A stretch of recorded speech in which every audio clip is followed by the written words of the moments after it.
আসছি গাইবান্ধা জেলা আওতাধীন সুন্দরগঞ্জ উপজেলার সেই কঞ্চিবাড়ি ইউনিয়ন। আর আপনারা যে যেখান থেকে আজকে আমাদের যে ব্লগটা দেখবেন, অবশ্যই আমরা আশা করব সবার ফেসবুক চ্যানেল।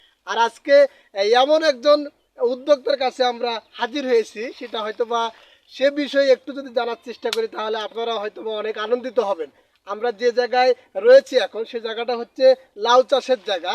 আর ইনি এমন একজন স্বনামধন্য কৃষক, প্রতিনিয়ত এই কৃষিকাজের সাথে জড়িত হয়ে চাকরির পিছনে ছুটতেছে, আবার অনেকে কৃষিকাজের পিছনেই ছুটেই কিন্তু অনেক কিছু করতেছে। আর সবার ভালোবাসার টানেই আজকে আমরা চলে এসেছি সেই ধর্মপুর বাজারের পার হয়ে যে কাবজের বাজার রয়েছে, তার পাশে এক গ্রামে।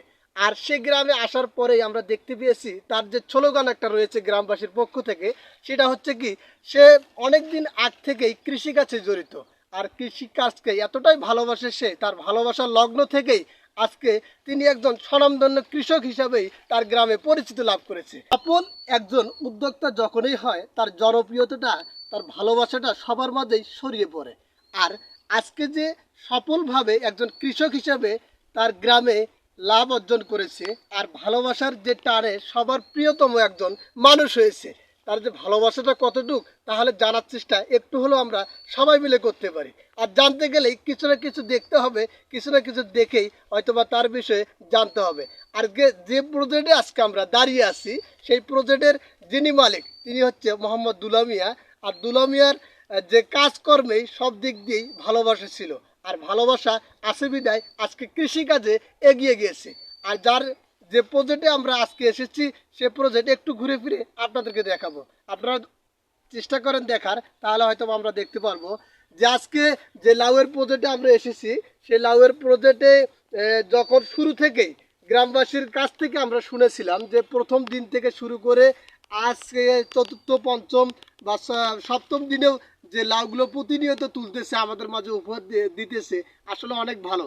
এরকম কৃষক যদি উদ্যোক্তা হয়ে লাভবান হয় তাহলে সবার জন্যই লাভ, কেননা ওনার জন্যই আমরা পেতেছি লাউ, আবার ওনার জন্য পেতেছি আমরা শাকসবজি।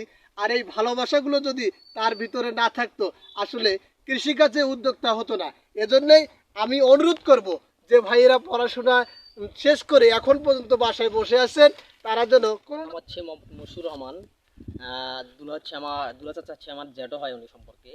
উনি কথা বলবো না, শেষ পর্যন্ত শুধু একটাই কথা বলবো যে ঊর্ধ্বতম কর্মকর্তা যারা আছেন তাদের দৃষ্টি আকর্ষণ করছি, তারা যেন এই আমাদের এই যে কাবজে বাজার যে প্রজেক্টটা আছে দুলা জ্যাঠোর, আপনারা আমাদের এই প্রজেক্টকে যেভাবে পারলে উনি স্বাবলম্বী হবে একটু সহযোগিতা করার চেষ্টা করবেন।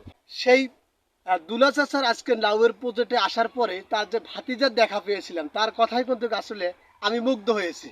আপনারা যদি মুগ্ধ হয়ে থাকেন তাহলে কমেন্ট বক্সে অবশ্যই জানাবেন। আর শেষ মুহূর্তে তিনি গ্রামে থেকে যে এত সুন্দর একটা প্রজেক্ট আমাদের সামনে উপহার দিয়েছে, তাকে অসংখ্য অসংখ্য ধন্যবাদ। আর মশুর ভাই একটা কথা বলেছে যে ঊর্ধ্বতম কর্মকর্তারা রয়েছে কৃষি অফিসের, তাদেরকে অনুরোধ করেছি ওনারা যদি এই দুলা চাচাকে কৃষিকাজের যে উপকরণগুলো দিয়ে যদি সহযোগিতা করে, হয়তোবা আরো এলাকাবাসী খুশি হবে। ধন্যবাদ।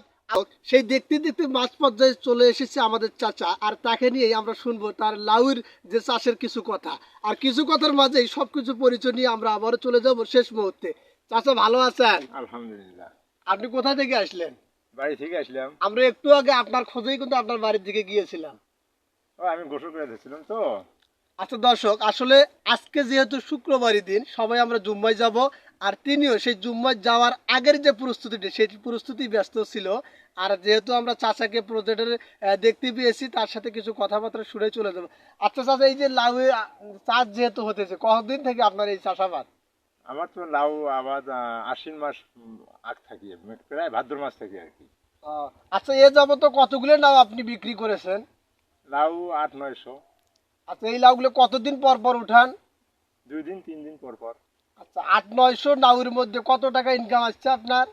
মনে করেন যে প্রতি সপ্তাহে বা বাজারে গেলে হয় 800-900, হয় 1000 করে হয় আর কি বেচা কিনে। আচ্ছা, যাই হোক দর্শক, একজন যদি সফল কৃষক হওয়া যায়, তাও বর্তমান যুগে লাভবান হওয়া যায়। কেননা এই দুলা চাচা প্রতি সপ্তাহে যে লাউটা আমাদের সামনে উপহার দিতেছে, আসলে তার যে লাভের অংশ, সেই লাভের অংশটাও কিন্তু অনেক বাড়তি।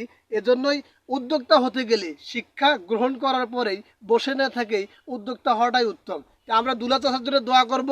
অসংখ্য ধন্যবাদ সবাইকে, আপনারা যারা আমাদের সাথে এখন পর্যন্ত আছেন এবং শেষ মুহূর্ত পর্যন্ত আমাদের ভিডিও দেখেছেন।